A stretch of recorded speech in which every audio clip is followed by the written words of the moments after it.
Hey everybody, just coming to you with a little weird problem I found today while taking apart my 1ZZ engine out of my Spider.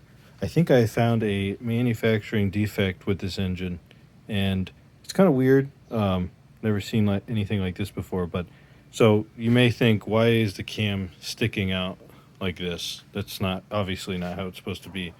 But I was doing some experiments because I felt like this cam shaft journal here just binding up a little bit, and there was a lot of wear on this outer edge here. And my guess is that this distance right here, from here to here, is too much. And from the factory, it was too much. They just clamped it down, said it's good. And over time, it wore down and created its own clearance. And it's aluminum on steel, so of course the aluminum would just get out of the way. So I flipped the cam around so I didn't have to remove the buckets for now. But when I turn this, it's almost completely seized. But it's smooth, but it's almost completely tight. And my thought is that over time, over 180,000 miles, this engine has ran. It created its own clearance, and it created a clearance at high temp. So maybe when this is heated up, it flows perfectly smooth. So I've never seen anything like this before where it's this tight. And I will go ahead and take this all apart and show you what I'm talking about right here with this lobe. And I'm trying to come up with the best way to fix this. Part of me is thinking like maybe I could put some sandpaper on the inside here, sand it down, or maybe some abrasive material that would grind this down for me, so I could just spin this and it would grind it for me, but it'd probably wreck the bearing. So I'm probably just going to sand it down by hand, this face right here, but on this side. So let me take it apart and show you what I'm dealing with. All right, so I got the camshaft cap off, and then the cam is removed. And I'll put the cap back on so you can kind of see the issue I'm having here. So here it's back on. And you can kind of see, look at all this wear right here. See this? Now the other side is perfect, but this side is all worn down. And basically, my thought is that this was not machined correctly for that cam, or the cam was replaced at some point, but this was not machined correctly, and it created its own clearance.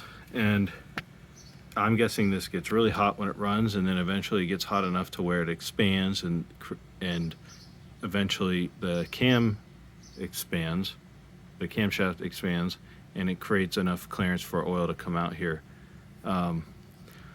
But yeah, so I think the best bet for me right now is to pull this, bolt this down, and then maybe sand it until it's able to spin freely.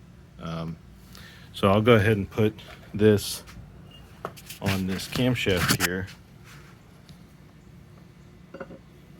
And as you can see, it does not want to spin. It's completely bound up. But if I do the other one, so here's the other one, look at that, that's completely smooth. So my theory is that this was just, at some point this was machined wrong. So, weird little issue.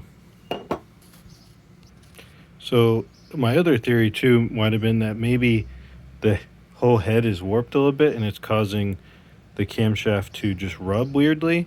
But if that were the case, then this wouldn't be binding up on here like it is. So this is completely bound up right now. If it's on there, I have to pop it off. And then if I do this one and I let it go, see, it just super smooth. It's got a perfect oil clearance. The oil comes out of there. So yeah, this one is just completely wrong. Toyota just manufactured this one wrong. And when I measured the distance of this distance from here to here, so this distance from here to here, I'm guessing is smaller on this one versus this one. So, or this is bigger. So it could be one or the other, but it's just unfortunate that this wasn't caught until 180,000 miles. I wonder how many, I wonder how much, more power, probably not that much power, but loss in power, loss in torque from all these. And then you can kind of see where see the burr, it pulled that metal. It was so tight, the metal had to go somewhere, so it pulled it down. So I'll have to file that down and then fix that. So just an unfortunate mistake by Toyota. Would have been interesting if they would have cut it early. I could have got a whole new head. But yeah. All right, thanks for watching. I'll update on what I do next. Bye.